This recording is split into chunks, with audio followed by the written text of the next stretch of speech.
2013 எலெக்ஷனில் நான் வந்து திருப்பியும் நம்ம சமுதாயம் ஏமாறக்கூடாது அப்படின்னு சொல்லிட்டு நான் வந்து எழுத்துப்பூர்வமாக அவங்க கூட ஒரு ப்ளூ பிரிண்டை ப்ரிப்பேர் பண்ணி 22 மீட்டிங் போட்டு கடைசியில் வந்து அன்வார் இப்ராஹிம் சொல்லிட்டாரு இது வந்து ஒரு இனவாத கோரிக்கைன்னு சொல்லிட்டாரு. ஸோ வேற வழி இல்லாமல் பரிசானில் வந்து 6 கோரிக்கையில் 4 உங்களுக்கு கொடுக்குறோம், கல்வி, பொருளாதாரம், மேம்பாட்டு திட்டம் எல்லாம் நம்மளுக்கு கொடுக்குறோம், 2 நீங்கள் விட்டு கொடுத்துருங்கன்னு சொல்லிட்டு மீதி 4 கொடுத்தாங்க. சரி கிடைக்கிறத முதல்ல எடுப்போம்னு சொல்லி அது எடுத்தனால தான் இன்னைக்கு நம்மளுக்கு மித்ராவும் இருக்கு. ஸோ அது 2014.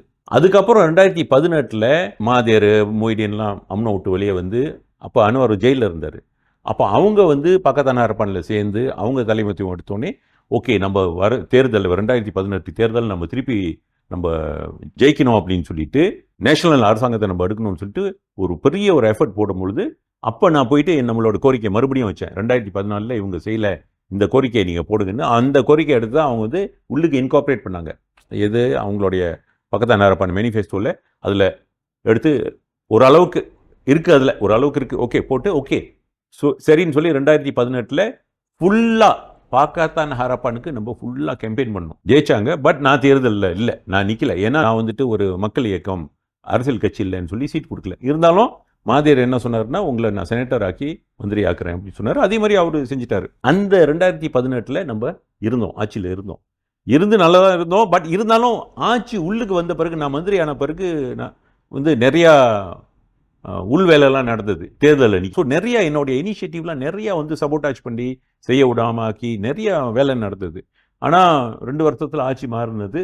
ஆட்சி மாறின பிறகு அப்புறம் எல்லாம் போயிடுச்சு. இன்னும் இப்போ வந்துட்டு நீங்கள் கேட்ட கேள்விக்கு அவங்க வந்து நம்மளை எடுத்துக்குவாங்களா, நம்ம கூட பேசுகிறாங்களா என்ன கேட்டிங்கன்னா நான் உங்ககிட்ட ஒரு விஷயம் ரொம்ப தெளிவாக இருக்கிறேங்க.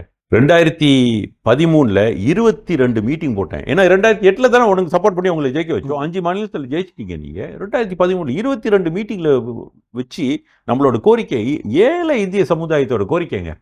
அந்த கோரிக்கை அதை பார்த்துட்டு அன்வார் இப்ராஹிம் சொன்னார் இது இனவாத கோரிக்கைன்னு. ஸோ அது எப்படியாப்பட்ட ஒரு ஆள் இருக்கணும். அது அப்போ அதெல்லாம் சொன்னேன்.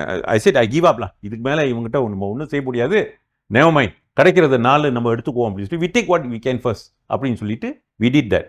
அவர் வந்துட்டு மக்கள்கிட்ட பேசும்பொழுது எல்லாம் சொல்லுவார், ஆனால் சின்ன, ஆனால் செய்ய, ஆனால் இந்தியா எல்லாம் சொல்லுவார் மக்கள்கிட்ட பேசும்போது. ஆனால் பின்னால் ஆள் வேற. இதுதான் வந்து மக்கள் வந்து புரிஞ்சுக்கணும் யார் அப்படிங்கிறது புரிஞ்சுக்கணும். ஸோ அவங்க வந்துட்டு பக்கத்தானில் அரப்பானில் இருக்கிற கூட்டணி நிச்சயமாக வந்து நம்மளை எடுக்க மாட்டாங்க. ஏன்னு சொன்னால் அவங்கள பொறுத்த வரைக்கும் நம்ம வந்து ஒரு மல்டி ரேஷியல் கண்ட்ரி, நம்ம மல்டி ரேஷியல் அரசாங்கம், நம்மளுக்கு வந்து இனவாத ரீதியில் கட்சி எடுக்கக்கூடாதுன்னு. ஆனால் அவங்க இனவாதமாக இருந்தால் பரவாயில்ல, அது ஓகே. டிஏபி வந்து ஒரு சின்ன கட்சி, முழுக்க சின்ன கட்சி தான் இன்னும்.